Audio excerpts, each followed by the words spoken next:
Queen Zarathix stepped off her royal ship 3 weeks earlier than anyone expected. The massive vessel landed on the diplomatic station orbiting Earth with barely a sound. She was tired but satisfied. The negotiations at the Galactic Council had gone better than she hoped. Humanity would join the trade consortium, and she had made it happen in days instead of months. She was a sight to see, standing 12 feet tall with scales that changed color from deep purple to bright silver depending on the light. Her people, the Dracovians, had ruled parts of the galaxy for thousands of years. They were strong, proud, and feared by many.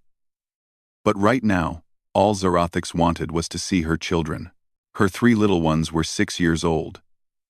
Triplets named Crix, Vela, and Thorn. They had been born with a problem that most Dracovians considered shameful. They could not hear. In her culture, this was seen as a weakness, a flaw that should be hidden away. But Zarathix refused to hide them. She was their mother and their queen, and she would protect them no matter what others said. As she walked through the halls of the palace wing where her family lived, she heard something strange. It was laughter. Not the quiet, polite sounds her children made when the caretakers were watching. This was real laughter, full of joy and freedom. She stopped, her heart beating faster. Zarathix moved quietly toward the sound. Her species had once been hunters, and she still had those instincts. She reached the doorway to the main living space and looked inside. What she saw made her freeze. Her 3 children sat in a circle on the floor. With them was a human man wearing a maintenance uniform. He had light brown hair and looked to be in his 30s. His hands moved in strange patterns, making shapes in the air. Her children watched him with complete focus, then copied his movements with their small, clawed hands. The man smiled at them. He made more hand gestures. And Vela, her smallest child, laughed again. The sound filled Zarathix with both joy and anger. Joy because she had not heard her daughter laugh like that in months. Anger because this stranger, this human worker, was in her private home with her children. She burst through the door. Her scales darkened to an angry red color. The man jumped to his feet immediately. The children looked up at their mother with wide eyes. "Who are you?" Zarathix demanded. Her voice came out as a low growl. "Where are the caretakers? What are you doing with my children?" The man held up his hands, palms facing her. He said something she did not understand at first, then pointed to a translator device on his belt. She activated her own translator. "My name is Danny Sullivan," he said calmly. "I work in custodial services here. I clean the residential wings during the night shift. I am not here to harm anyone." "That does not answer my question," Zarathix said. She stepped closer, using her full height to tower over him. "You are alone with the royal heirs. This is forbidden. Where are their assigned caretakers?" Danny glanced at the children, then made a quick hand gesture. To Zarathix's shock, all 3 children ran to stand behind him. They did not run to her, their mother. They ran to this stranger for protection. "Please do not be angry with them," Danny said. "They did nothing wrong." "I will ask you one more time," Zarathix said slowly. "Where are the caretakers?" Danny took a breath. "They quit 2 weeks ago. All 3 of them. They said they could not handle the children anymore." Zarathix felt like she had been struck. 2 weeks. Why was I not informed? "The palace administrator did not want to disturb you during the important negotiations," Danny explained. "He hired temporary staff, but they were not good at their jobs. Your children were being left alone for hours at a time. I started checking on them during my breaks to make sure they were okay." "You had no right," Zarathix began. But Danny interrupted her gently. "You are correct. I probably should have reported the situation instead of handling it myself. But when I found Crix, Vela, and Thorn wandering the halls 3 weeks ago, scared and lost, I could not just walk away." 3 weeks? Zarathix felt her anger growing. "You have been meeting with my children in secret for 3 weeks?" "Not in secret," Danny said. "I told the temporary staff. They were happy to have the help. And I did not plan for it to become regular. But your children needed someone. And I was here." Zarathix looked past him at her triplets. They stood close together, watching the conversation with worried faces. Little Thorn's claws moved slightly, making small gestures she did not recognize. "What were you doing with them just now?" she asked. "Those hand movements." "I was teaching them American Sign Language," Danny said. "It is a language humans created for people who cannot hear. I noticed immediately that your children are deaf. I know some sign language because I used to be a teacher back on Earth." "A teacher?" Zarathix repeated. "You are a janitor." "I am a janitor now," Danny corrected quietly. "I was a teacher before my wife died. I took this job because I needed something simple, something that would not remind me of what I lost. But when I met your children, I saw how frustrated they were. They were trying so hard to communicate, and no one was listening." Zarathix felt something twist in her chest. "I listen to my children." "I am sure you do," Danny said. "But do you understand them?" The question hung in the air. Zarathix wanted to say yes, but the truth was more complicated. She loved her children deeply. She had fought against her entire culture to keep them with her, but communicate with them? Really communicate? She gave them orders, and they obeyed. She showed them affection, and they accepted it. But did they ever tell her what they were thinking or feeling? "Leave," she said finally. "Leave now, and do not come near my children again. I will handle this situation properly." Danny nodded. He turned to the children and made several quick hand gestures. All three children's faces fell. Vela started to cry. Crix reached for Danny, and Thorn made frantic movements with his hands. "What are they saying?" Zarathix demanded. "They are saying they do not want me to go," Danny said softly. "They are asking if they did something wrong." "Tell them no," Zarathix said. "Tell them they did nothing wrong." Danny made more hand gestures. The children looked at their mother, then back at Danny. He made a few more signs, then walked toward the door. As he passed Zarathix, he stopped. "For what it is worth," he said quietly, "you have amazing children. They are smart, kind, and brave. They just need someone who can talk with them in a way they understand." Then he was gone. The door closed behind him with a soft sound. Zarathix turned to her children. They stood together, looking up at her with tears in their eyes.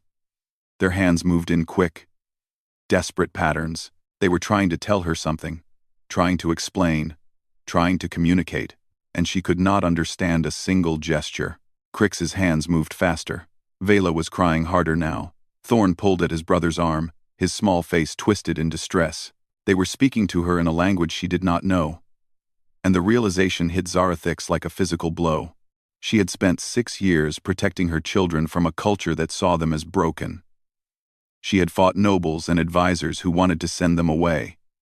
She had kept them close, kept them safe, but she had never learned how to truly hear them. The queen of the Dracovian Empire, who had conquered star systems and negotiated treaties that shaped the galaxy, stood in her own home and could not understand her own children. She knelt down, bringing herself closer to their height. She reached for them, and they came into her arms. They clung to her, their small bodies shaking. She held them tight and made a silent promise. She did not know how yet, but she would find a way to hear them, really hear them, even if it meant swallowing her pride and asking a human janitor for help. The next morning, Zarathix tried to return everything to normal. She hired 3 new Dracovian caretakers, the best she could find on short notice. She gave them strict instructions about the children's schedule: lessons in the morning, physical training in the afternoon, quiet study time in the evening, everything structured, everything proper. The children sat through their first lesson without speaking. Well, they could not speak, but they did not try to communicate at all. They simply stared at the tutor with blank expressions. When the tutor asked questions, they did not respond.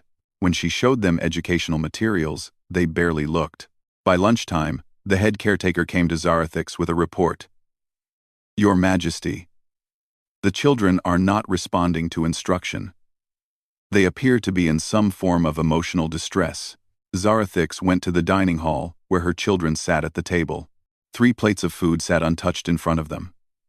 Crix stared at his plate. Vela had tears running down her scaled cheeks.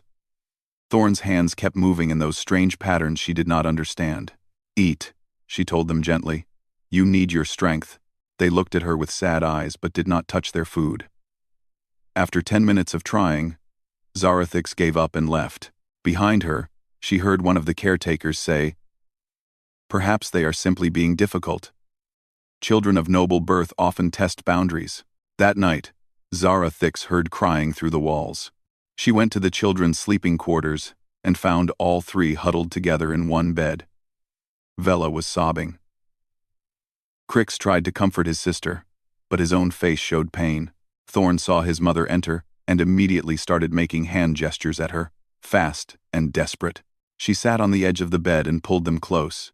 She hummed an old Dracovian lullaby, even though she knew they could not hear it. Eventually, they fell asleep from pure exhaustion, but even in sleep, Vela's face was wet with tears. The second day was worse. The children refused to leave their room. When the caretakers tried to take them to lessons, Crix actually hissed at them, showing his small fangs. The caretakers backed away, frightened. They had never seen the normally gentle children act aggressively. Zarathix's chief advisor, an old Dracovian named Cormix, came to speak with her that afternoon. He was ancient, with scales that had faded to a dull gray with age. He had advised 3 generations of rulers. "Your Majesty," he said carefully, "perhaps it is time to consider other options for the young ones." "What options?" Zarathix asked, though she knew what he would say. "There are excellent facilities on the Dracovian homeworld. Specialized places where children with difficulties can receive proper care. They would be comfortable there, away from the pressures of court life." "You mean institutions?" Zarathix said coldly. "Places where disabled children are sent so their families can pretend they do not exist." Cormix looked uncomfortable. "That is a harsh way to put it, Your Majesty, but it is the truth." Zarathix stood and walked to the window. "I will not send my children away. I have told you this before." "Then what will you do?" Cormix asked. "They are suffering. Even you can see that." After he left, Zarathix sat alone in her office for a long time. She thought about the past 6 years. She had loved her children from the moment they hatched. She had protected them fiercely, but had she really helped them? Or had she just kept them close while they remained isolated and alone? That night, she could not sleep. She went to her computer and pulled up the security footage from the past 3 weeks. She watched hours of recordings, seeing everything that happened while she was away. She saw the temporary caretakers ignoring the children's attempts to get their attention. She saw Crix trying to show something to a caretaker, pulling on the woman's arm, but being pushed away. She saw Vela sitting alone in a corner, her small shoulders shaking with silent sobs. Then she saw Danny. He appeared in the footage during what must have been his break times. He always knocked before entering, even though the children could not hear the knock. He would wave to get their attention. The change in the children's faces was immediate. They would run to him, their whole bodies showing excitement. She watched him teach them hand gestures. He would make a sign, then help position their hands correctly when they tried to copy him. He was patient, never getting frustrated when they made mistakes. He made learning look like play. In one clip, Vela tripped and scraped her knee. She sat on the floor, tears streaming down her face. The caretaker on duty simply noted the injury in a report and went back to reading. But the next day, when Danny came for his break and saw the bandage, he knelt down next to Vela. He made gentle gestures with his hands. Even without understanding the signs, Zarathix could see he was comforting her daughter, asking if she was okay. Vela's sad face slowly changed to a smile. She made signs back to him, and he nodded with understanding. Zarathix felt tears in her own eyes. This human understood her daughter better than she did. A janitor from Earth could communicate with her children when she, their own mother, could not. She looked up Danny's personnel file. He was 32 years old, originally from a place called Oregon on Earth. He had been a special education teacher for 8 years before his wife died in a shuttle accident 2 years ago. After her death, he left teaching and took the first job he could find that would get him off Earth. His work reviews were excellent.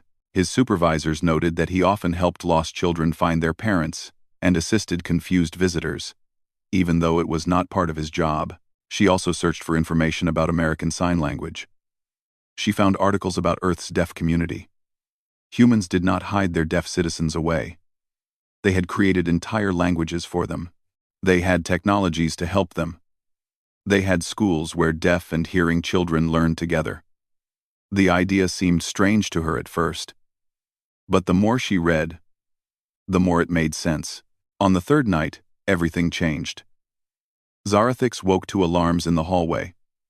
Security guards were running past her door. She rushed out to find them, gathered around a ventilation shaft. One of the guards was pulling something out of the narrow opening. It was Crix. Her eldest son was covered in dust, his scales scraped from crawling through the tight space. When he saw his mother, he did not look apologetic. He looked angry and desperate. Zarathix dismissed the guards and took Crix back to his room. His siblings were awake now, standing by their beds with worried faces. She sat Crix down and tried to ask him what he was thinking. Trying to escape like that. He could have been hurt. Crix's hands moved in rapid patterns. His face showed frustration and pain. He was trying to tell her something important, something urgent, but she could not understand him. Finally, Crix grabbed his datapad from the bedside table. His small claws fumbled with the controls, but he managed to pull up a text program. He typed slowly, carefully, then turned the screen to face his mother. The words were simple but devastating. "I want to talk to Mom. Caretakers don't listen. Danny listens. Please." Zarathix read the message 3 times. Each time, it hurt more. Her son was begging for the basic ability to communicate with his own mother.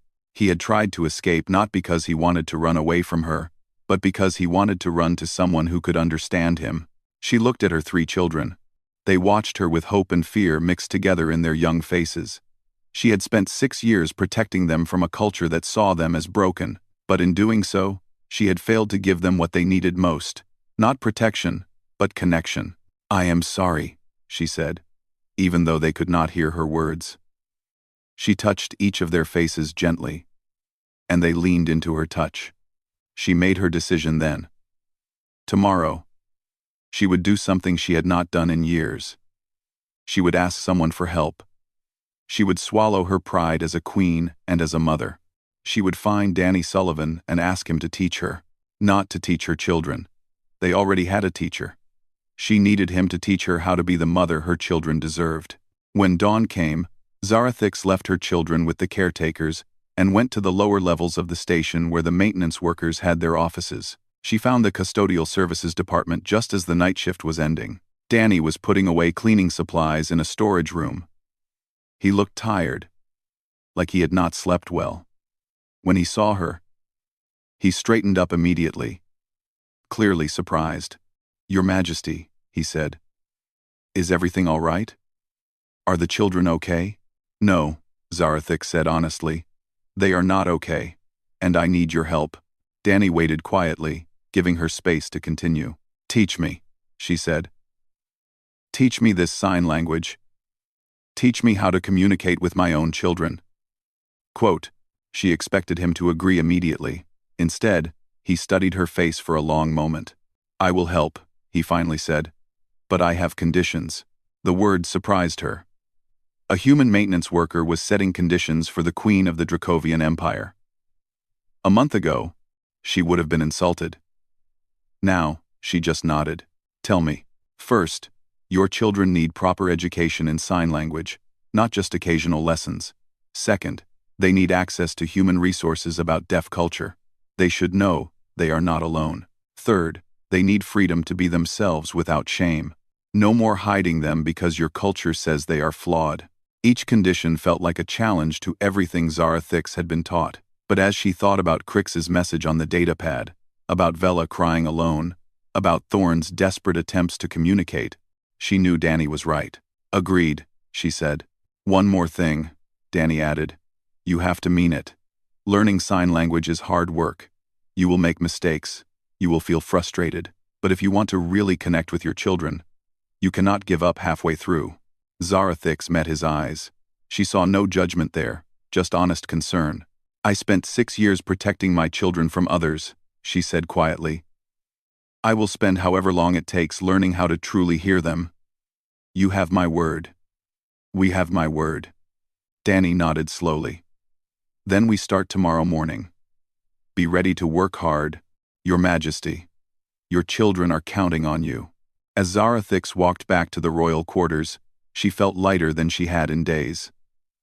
Word would spread quickly about what she was doing. The nobles would gossip. Some would be scandalized that she was taking lessons from a human janitor. Others would see it as weakness.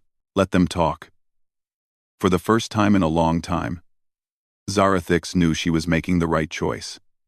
The first lesson was harder than Zarathix expected. She met Danny in a private study room before dawn, while the palace still slept. He had brought books and tablet computers loaded with information about sign language. We will start with the basics, Danny said. The manual alphabet. Each letter has a hand shape. He showed her the first sign. It looked simple when he did it. When Zarathix tried to copy him, her large, clawed hands felt awkward and clumsy. The sign that looked graceful when Danny made it looked rough and wrong when she attempted it. Like this? She asked, frustrated already. Close, Danny said patiently. Adjust your thumb a bit. See? That is better. They worked for 2 hours. By the end, Zarathix had learned only 10 letters. Her hands ached from making unfamiliar shapes. She had ruled an empire, commanded armies, negotiated with the most powerful beings in the galaxy. But learning this simple human language made her feel like a beginner at everything. This is difficult, she admitted. It is, Danny agreed. But you are doing well for your first day. Remember, your children learned faster because their brains are still young and flexible. Adult learners always take longer. While Zarathix trained in the mornings, Danny continued working with the children. With their mother's official permission now, he completely changed their daily schedule. Instead of sitting through boring lessons they could not fully understand, the children learned through activities that used sight and touch. They practiced sign language for hours each day. Danny taught them not just how to communicate basic needs, but how to express feelings, tell stories, ask questions. Within a week, all 3 children were signing in complete sentences. The change in them was remarkable. Crix, who had been withdrawn and sad, started showing his natural curiosity again. He asked questions about everything, his hands moving quickly as he signed. Vela, the quiet one, discovered that she had opinions about things and loved to share them. Thorn, the youngest, had a sense of humor that had been trapped inside him for 6 years. But not everyone was happy about the changes. Word spread through the palace about what the queen was doing. Noble families heard that a human was teaching the royal children, that the queen herself was taking lessons from a maintenance worker. The gossip moved through the court like wildfire. On the 10th day of lessons, Zarathix was called to meet with the royal council. 12 high-ranking Dracovian nobles sat around a long table, their faces showing disapproval. Duke Vexesnar, leader of the conservative faction, spoke first. Your Majesty, we must discuss this situation with the royal heirs and the human worker. His name is Danny Sullivan, Zarathix said calmly. And there is no situation. He is helping my children learn to communicate. He is teaching them human methods, another noble said. Human ways of thinking. This is not appropriate for the future leaders of the Dracovian Empire. What would you have me do instead? Zarathix asked. My children need to communicate. No Dracovian method has succeeded. This human method works. Duke Vexnar leaned forward. Your Majesty, there are proper facilities where children with such difficulties can be cared for. We understand that you love your children, but perhaps they would be happier somewhere designed for their needs. You mean hide them away, Zarathix said coldly. Send them where no one has to see them, or be reminded that they are different.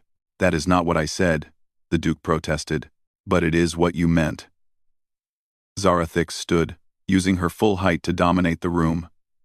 I will make this clear once. My children stay with me. Danny Sullivan will continue teaching them. Anyone who has a problem with this can bring it to me directly. The nobles exchanged glances. One brave soul spoke up. Your Majesty, we worry about your judgment. These children cannot hear.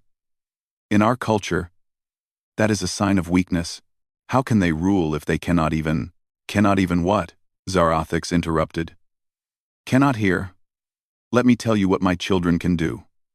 They can read faster than most adult Dracovians. They notice details others miss, because they rely on sight more than hearing. They are learning 3 languages at once, including 2 human languages. They are kind, brave, and smart. Their ears do not work, but their minds work perfectly. She activated a video screen and showed footage of her children from the past week. The council watched as Crix explained a complex mathematical concept, using signs. They saw Vela create an artistic piece, her hands moving with careful precision. They saw Thorn playing a strategy game, winning against an older child who could hear perfectly. This is what my children have become when given proper tools to communicate, Zarathix said. Look at them and tell me they are weak. The room was silent. Several nobles looked uncomfortable. Even Duke Vex's Nar seemed unsure how to respond. The matter is closed, Zarathix declared. This council is dismissed. As the nobles filed out, Cormix, her elderly advisor, stayed behind. That was well done, Your Majesty, he said quietly. Though you have made enemies today. I have had enemies before, Zarathix replied. I will survive a few more. That evening, she had her first real conversation with her children using sign language. It was simple and full of mistakes on her part, but when she signed, I love you, and Crix signed back, I love you too, Mother. She felt something inside her heal. While Zarathix learned to communicate with her children, Danny shared more about human culture. He told them about Earth's deaf community, about deaf artists and scientists and teachers. He showed them videos of deaf children from Earth. Kids who were happy and successful. The triplets were amazed. They had always thought they were alone in the galaxy, the only ones who could not hear. Finding out that thousands of humans shared their experience changed everything for them. Are all humans this accepting? Crix signed to Danny one day. Not all, Danny signed back honestly.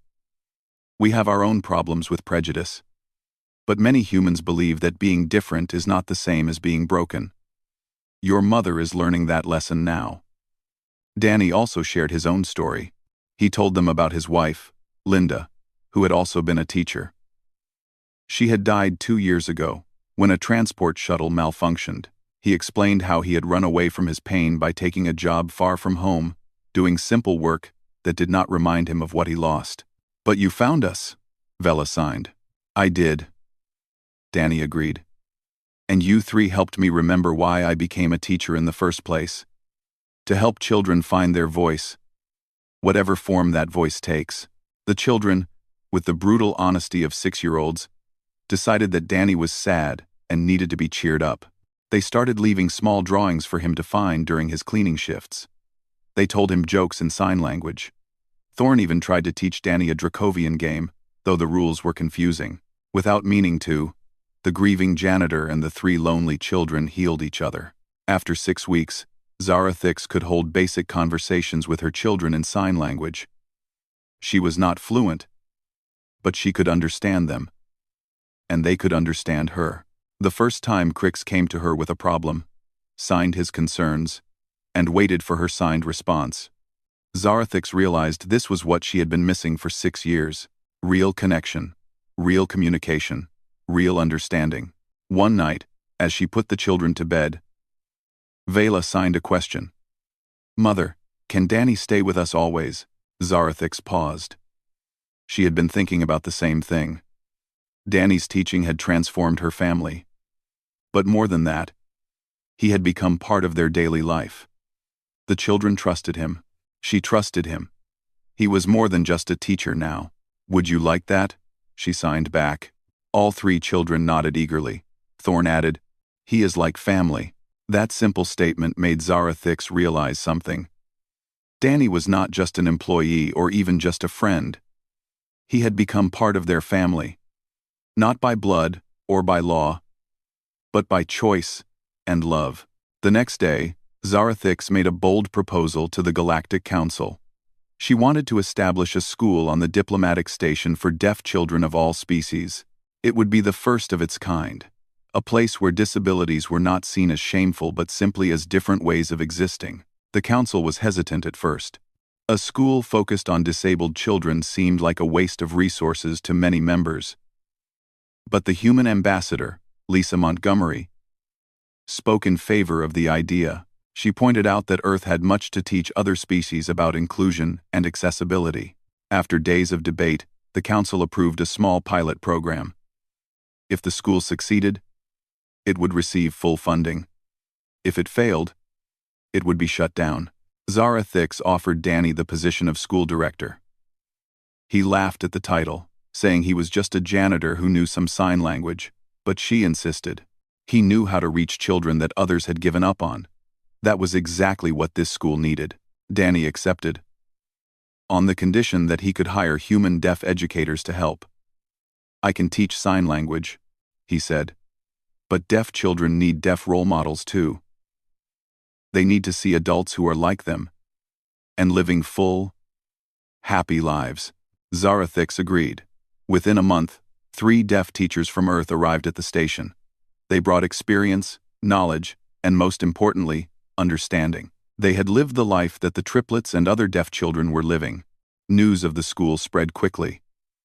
Applications came from families across the galaxy. Parents who had hidden their deaf children away suddenly had hope. Maybe, just maybe, there was a place where their children could thrive. But not everyone was pleased. Duke Vexesnar and his followers saw the school as a threat.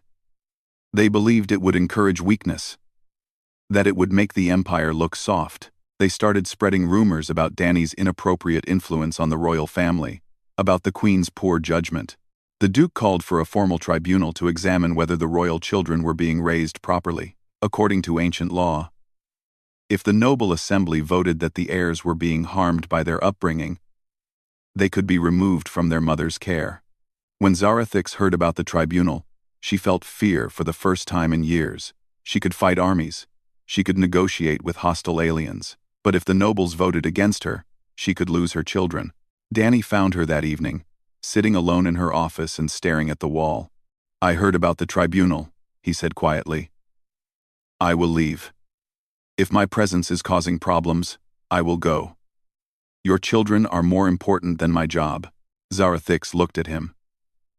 This human, who had already lost so much, was willing to walk away to protect her family. "No," she said firmly. "You are not leaving. My children need you. I need you. We will face this tribunal together. They might take your children away," Danny warned. "Then we will fight to keep them," Zarathix said. "We will show the nobles what blind prejudice looks like. We will prove that love and communication matter more than tradition." Danny nodded slowly. "Then we better prepare, because this is going to be the fight of our lives." The tribunal was scheduled for 3 weeks away. During that time, the palace became a place of tension and whispered conversations. Noble families chose sides. Some supported Queen Zarathix and her unusual methods. Others joined Duke Vexnar's conservative faction, believing that tradition should be maintained at all costs. Danny continued teaching the children, but they sensed something was wrong. Even at 6 years old, they understood that adults were arguing about them. They became quieter, more careful. Vela started having nightmares again. One evening, Crick signed to his mother, "Are they going to take us away?" Zarathix wanted to lie, to tell him everything would be fine. But she had learned that her children deserved honesty. "Some people think you would be better off in a different place," she signed carefully.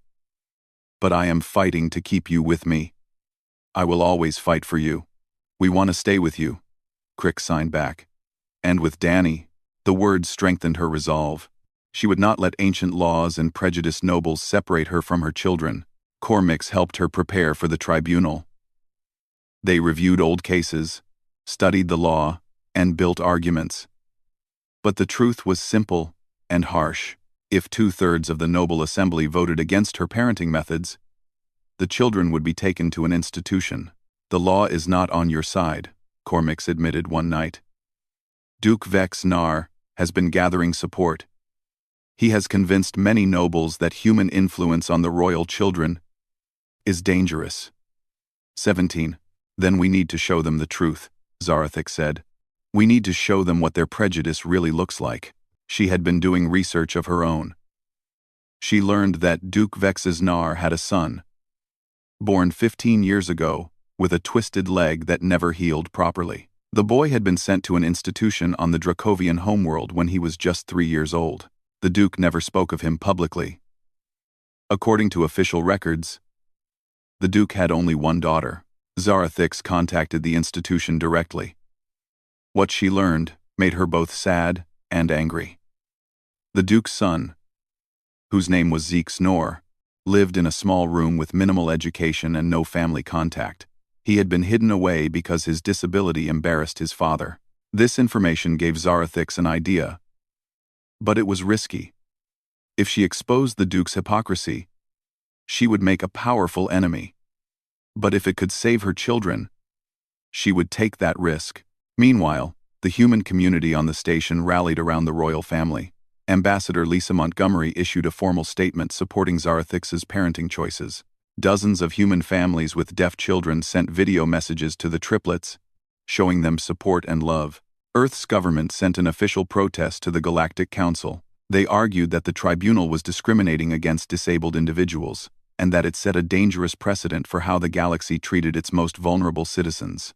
The political pressure made some nobles nervous. They had not expected the humans to react so strongly. Several fence-sitters began reconsidering their positions. 1 week before the tribunal, Danny made a suggestion that shocked everyone. "Let the children testify," he said. Zarathix immediately refused. "I will not put them through that. They are too young. The stress would be too much." "They are young," Danny agreed. "But they are also smart and brave. And they have a right to speak about their own lives. No one else can tell their story better than they can." "What if the nobles are cruel to them?" Zarathix asked.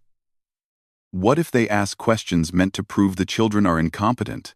Then the children will answer and show exactly how wrong those nobles are." Danny said, "Your children are not helpless, Your Majesty. Give them a chance to prove it." After much discussion, Zarathix agreed. Danny worked with the Triplets to prepare a presentation. They would tell their story through sign language, with a holographic translator converting their signs into written Dracovian that everyone could read. The children took the task seriously. They practiced their signing, making sure every gesture was clear. They chose what they wanted to say carefully. Vela, despite being the shyest, insisted on going first. The day of the tribunal arrived. The chamber was huge, with hundreds of seats filled with nobles, ambassadors, and media representatives from across the galaxy. Zarathix walked in with her children on one side and Danny on the other. She wore her full royal regalia, looking every bit the powerful queen she was. Duke Vexnar sat at the front of the opposition section. His face showed confidence. He believed he would win. The tribunal began with formal procedures. Then, Duke Vexnar presented his case. He spoke for nearly an hour, arguing that the royal children were being corrupted by human influence. He showed evidence of how much time Danny spent with the children, framing it as inappropriate attachment rather than education. "These children cannot hear," the Duke said. "In Dracovian culture, this is a significant disability. They require special care that is best provided in facilities designed for such individuals. Instead, they are being taught human methods and human values. Is this how we want the future rulers of our empire to be raised?" Many nobles nodded in agreement. Some looked genuinely concerned. Others simply wanted to maintain tradition. When it was Zarathix's turn, she stood and walked to the center of the chamber. Her voice was strong and clear. "Members of the assembly, You have heard the Duke's concerns. Now I ask you to look at the evidence. She activated a large screen. It showed two sets of videos side by side. On the left, footage of her children from 6 months ago. They sat quietly in lessons, barely participating. Their faces showed frustration and loneliness. They rarely smiled. On the right, recent footage. The same children, but transformed. They were engaged in learning, asking questions through sign language, playing with other children, laughing. The difference was impossible to ignore. The Duke says my children need special care, Zarathix continued. He is correct. They do need special care. They need communication in a form they can understand. They need educators who see their potential instead of their limitations. They need a society that accepts them as they are. She paused, looking around the chamber. I spent 6 years trying to protect my children from a culture that saw them as broken. But I was wrong. Protection is not enough. They need acceptance. They need opportunity. And yes, they need methods that work, even if those methods come from humans. The chamber buzzed with quiet conversations. Zarathix pressed on. I invite any member of this assembly to come forward and interact with my children. Ask them questions. Test their knowledge. See for yourself if they are being harmed by their education. No one moved. No one accepted the challenge. Then let them speak for themselves, Zarathix said. The children came forward. They looked small in the massive chamber, but they stood straight and proud. The holographic translator activated, ready to display their signs as readable text. Vela signed first, just as she had insisted. My name is Princess Vela. I am 6 years old. I cannot hear, but I can think. I can learn. I can love. Before Danny taught us sign language, I was lonely.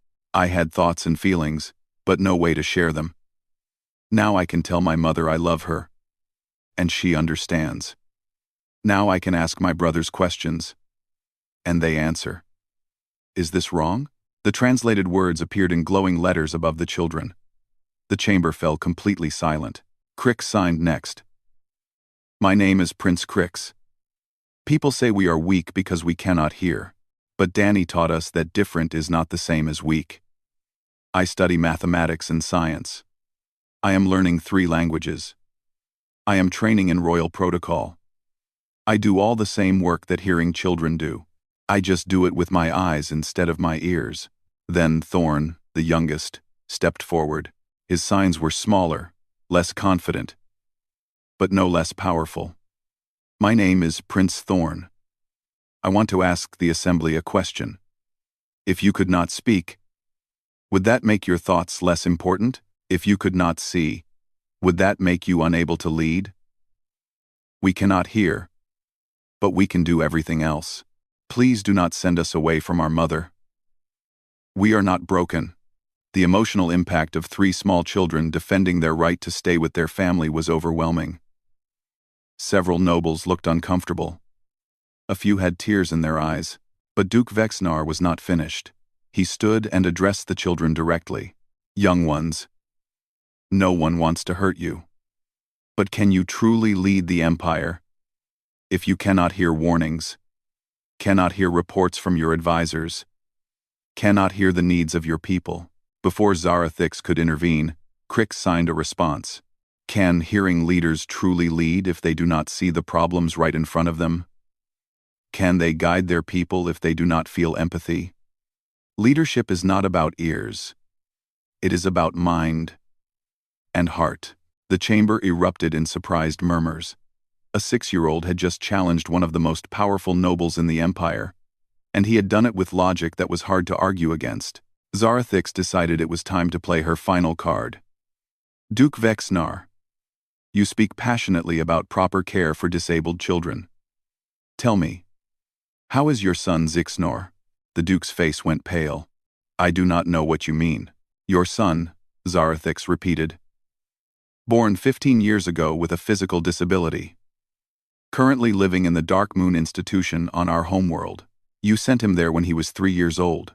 You have not visited him in 12 years. The chamber exploded with noise.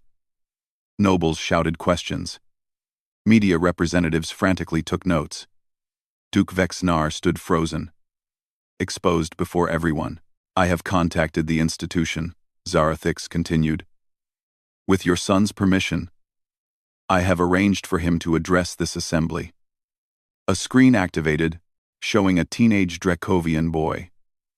He was thin, with scales that looked dull from lack of proper sunlight. One of his legs was clearly twisted, but his eyes were sharp and intelligent. "My name is Zixnor," the boy said through a communication device. "I am the son that Duke Vexnar does not acknowledge. I have lived in an institution for most of my life, because my father was ashamed of me. I was 3 years old when he sent me away. I remember crying, asking when I could come home. No one answered." He paused, and when he continued, his voice was stronger. "I watch news reports about Princess Vela, Prince Crix, and Prince Thorn. I see them with their human teacher, learning and growing. I see them with their mother, who loves them despite what others think. My father tells this assembly that the royal children should be sent to places like where I live. But I am here to tell you what that life is like. It is lonely.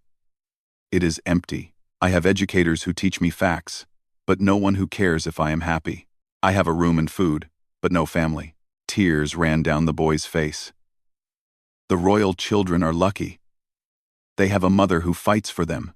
They have a teacher who sees their value. Please do not take that away from them. Please do not make them live like I have lived." The chamber fell into shocked silence. Duke Vexnar's face showed a mix of shame, anger, and something that might have been grief. The vote was called shortly after. The nobles filed forward one by one to cast their decision. The tension in the room was unbearable. When the final count was announced, Zarathix felt her legs go weak with relief. She had won. Not just won, but won decisively. Less than a third of the assembly voted against her. The tribunal ruled that her parenting methods were not just acceptable, but commendable. Duke Vexnar left the chamber without a word, his political career destroyed. But before the session ended, young Zixnor's face appeared on the screen again. He signed slowly, carefully, clearly having learned just for this moment. "Father, I forgive you. But please, can I come home? I want to learn sign language too." 3 weeks after the tribunal, the school officially opened its doors. The building sat in a quiet section of the diplomatic station, specially designed with visual alerts instead of audio announcements. Lights flashed for fire drills. Walls were painted in bright colors to help with visual communication. Every classroom had large windows to let in natural light. Danny stood at the entrance on opening day, wearing clothes that felt strange after years in a custodial uniform. He was now officially the school director, though he still felt like just a janitor who got lucky. 50 students arrived that first day. They came from 12 different species, all deaf or hard of hearing. Some arrived with parents who looked hopeful. Others came alone from institutions, sent by guardians who did not want to make the trip. All of them looked nervous and uncertain. Crix, Vela, and Thorn helped greet the new students. They had spent the past weeks practicing how to welcome others, how to make them feel safe. When a small alien child started crying, missing their home, Vela took their hand and signed. "It is okay to be scared. We were scared too at first. But you will like it here." The school had hired 6 teachers from Earth, 3 of them deaf themselves. They brought experience teaching deaf children and understanding what it meant to live in a galaxy designed for hearing people. They also hired educators from other species who wanted to learn new methods. The curriculum was unlike anything the galaxy had seen before. Instead of trying to force deaf children to adapt to a hearing world, the school adapted to them. Classes were taught using sign language, visual aids, and hands-on learning. Students were encouraged to ask questions, express opinions, and be themselves. Within the first month, the changes in the children were remarkable. Students who had been withdrawn and silent in their previous schools suddenly became active and engaged. They made friends with others who understood them. They learned that being deaf was just one part of who they were, not the only thing that defined them. Word spread quickly. More families applied for enrollment. Some traveled from across the galaxy, desperate for help with their children. The waiting list grew longer every week. The Galactic Council noticed the success. They approved full funding for the school and authorized the creation of similar programs on other stations. Zarathix's small pilot project had sparked something larger than anyone expected. Back at the palace, life had changed too. Zarathix was now fluent in sign language, able to communicate easily with her children. The conversations she had missed for 6 years now happened every day. She learned about their fears and dreams, their likes and dislikes, their thoughts about the world. One evening, as she tucked them into bed, Vela signed a question. "Mother, are you happy we are deaf?" The question surprised Zarathix. She thought carefully before answering. "I am not happy that the world is harder for you because of it," she signed honestly. "But I am happy about who you are. Your deafness is part of you, just like your scales or your eyes. It makes you see the world differently. And that is valuable. Does that make sense?" Vela nodded and smiled. "Danny says the same thing. He says we see details other people miss." "Ah. Danny is very wise," Zarathix signed. "Is Danny going to stay forever?" Thorn asked, joining the conversation. "I hope so," Zarathix signed. "He is family now." The word felt right. Somewhere along the way, Danny Sullivan had stopped being just an employee or a friend. He had become part of their family, chosen not by blood but by love and shared purpose. The political aftermath of the tribunal continued for months. Several noble families quietly contacted Zarathix, admitting they had disabled children they had hidden away. They asked for her help, for guidance on how to bring their children home and give them better lives. She helped all of them. It was not easy. Some children had been in institutions for years and needed time to adjust. Some families needed to learn sign language from scratch. But slowly, carefully, families were reunited. Duke Vexnar's story became one of unexpected redemption. After the tribunal, he resigned from all his political positions. He moved to the diplomatic station and enrolled in sign language classes. Every day, he visited his son Zixnor, who had been released from the institution and now attended Danny's school. The relationship between father and son was awkward at first. 15 years of separation could not be erased in weeks. But Zixnor, with a maturity that came from surviving hardship, gave his father chances to prove he had changed. One afternoon, Danny found the Duke sitting alone outside the school, watching students play. "May I sit?" Danny asked. The Duke nodded. They sat in silence for a while before the Duke spoke. "I was wrong," he said quietly. "About everything. I thought sending my son away would protect him from a cruel world. Instead, I was the cruel one." "You were scared," Danny said. "Fear makes people do things they regret." "Does that excuse it?" the Duke asked. "No," Danny said honestly. "But it explains it. What matters now is what you do next." The Duke watched his son signing with other children, laughing at something one of them had said. "He seems happy here." "He is," Danny confirmed. "He is making friends, learning, growing, all the things he should have been doing for the past 12 years. "Thank you," the Duke said, "for showing me what I should have seen myself." Danny shook his head. "Do not thank me. Thank your son for being brave enough to forgive you. And thank Queen Zarathix for having the courage to challenge the whole empire." As months turned into a year, the impact of the school spread throughout the galaxy. Other species began examining their own treatment of disabled citizens. The Galactic Council established new guidelines for accessibility and inclusion in all public spaces. Deaf individuals were being hired for positions that had previously excluded them. The change was slow, but it was happening. And it all started because a grieving janitor found 3 lonely children and decided to help them. Danny's personal life changed too. Working with the royal family and the school helped him heal from his wife's death. He still missed her every day. Some nights, he would look at her picture and tell her about the children he was helping, the lives being changed. He liked to think she would be proud. He started a scholarship fund in her name, helping families who could not afford to travel to the school. The fund received donations from unexpected sources, including anonymous contributions from nobles who wanted to make up for past prejudices. 1 year after the school opened, the Galactic Council held a special ceremony. They were honoring individuals who had made significant contributions to galactic society. Danny was shocked to find himself on the list. Zarathix had nominated him for an honorary citizenship and noble title. The petition argued that his work had changed not just one family, but had sparked a movement that was transforming how the entire galaxy viewed disability. The council approved. In a grand ceremony attended by ambassadors from dozens of worlds, Danny Sullivan became Lord Daniel Sullivan, educational advisor to the Dracovian crown. He wore formal clothes that felt ridiculous to him.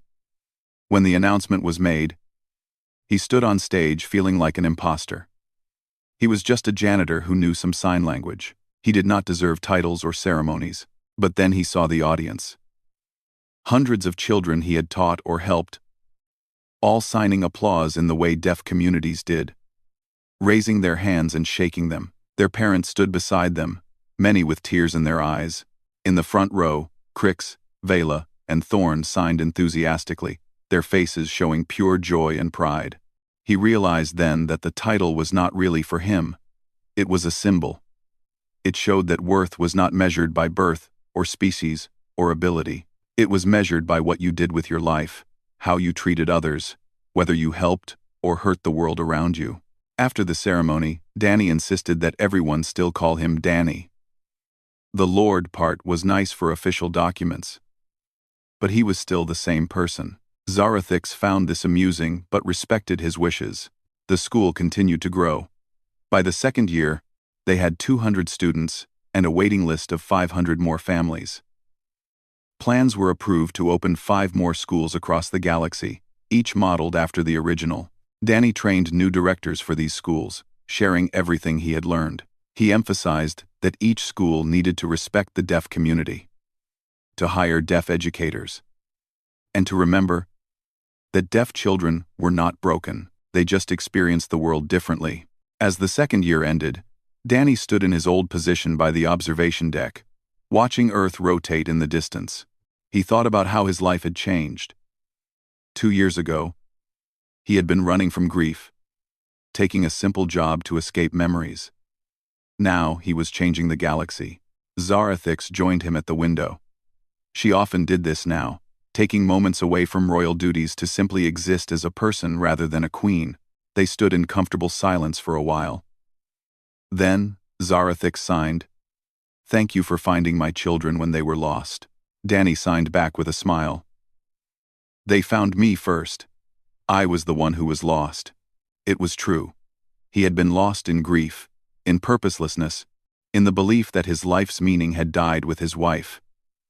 But 3 small children, and their determined mother, had shown him that life always offered new purposes, new meanings, new reasons to keep going. "What do you think comes next?"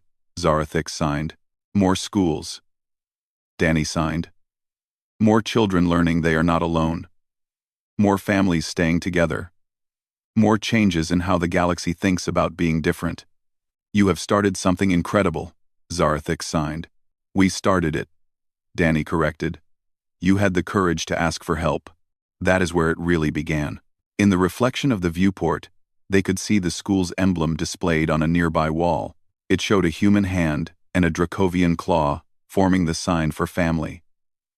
Below it, the school's motto was written in multiple languages. Different voices. One community. The next morning, Danny woke early as always. He went to the school and found children already arriving, excited for the day. He greeted each one by name, asking about their families, their interests, their dreams. Crix, Vela, and Thorn arrived with their mother. The children were now 7 years old and thriving. Crix was showing talent in science and mathematics. Vela had discovered a love for art and created beautiful paintings that were displayed throughout the palace. Thorn, the smallest and youngest, had a gift for understanding people and often helped new students adjust to school life. "Good morning, Danny," Crix signed as he entered. "Good morning, Your Highness," Danny signed back with exaggerated formality, making the boy laugh. You know you do not have to call me that, Crick signed. But it is so much fun. Danny signed with a grin. Zara Thix watched the interaction with a smile. Her children were happy, confident, and loved. They had friends, education, and a future that did not involve being hidden away. This was all she had ever wanted for them. As classes began and children filled the hallways with signing conversations and laughter, Danny thought about the day he first met the triplets. They had been lost, wandering the halls, desperate for someone who could understand them. He had been lost too, in a different way. Running from pain and grief, they had found each other at the exact moment both needed it most. He had helped them find their voice. They had helped him find his purpose. It was a fair trade. In his pocket, Danny carried a small photo of his wife. Every morning, he looked at it and made her a silent promise to honor her memory by helping others the way they had helped children together. He liked to think that wherever she was proud of what he had accomplished. The school day began. Children learned and played and grew. Teachers guided and encouraged and celebrated every small victory. Parents visited and saw their children thriving in ways they had never imagined possible. And in a small office decorated with children's drawings and photographs, a former janitor named Danny Sullivan looked at his schedule and smiled. He had 3 new families visiting today, all hoping to enroll their deaf children. He would welcome them, answer their questions, and show them that their children were not broken or less than anyone else. Different was not the same as damaged. It never had been. The galaxy was finally learning that lesson. One child at a time. The story of the alien dragon queen who came home early and found a janitor caring for her deaf children had become something much bigger than anyone expected. It became a story about the courage to ask for help, the willingness to learn new ways, and the understanding that love and acceptance could change everything. It became a story about how one person, armed with nothing but compassion and sign language, could start a revolution. And revolutions, once started, rarely stopped until the whole world changed.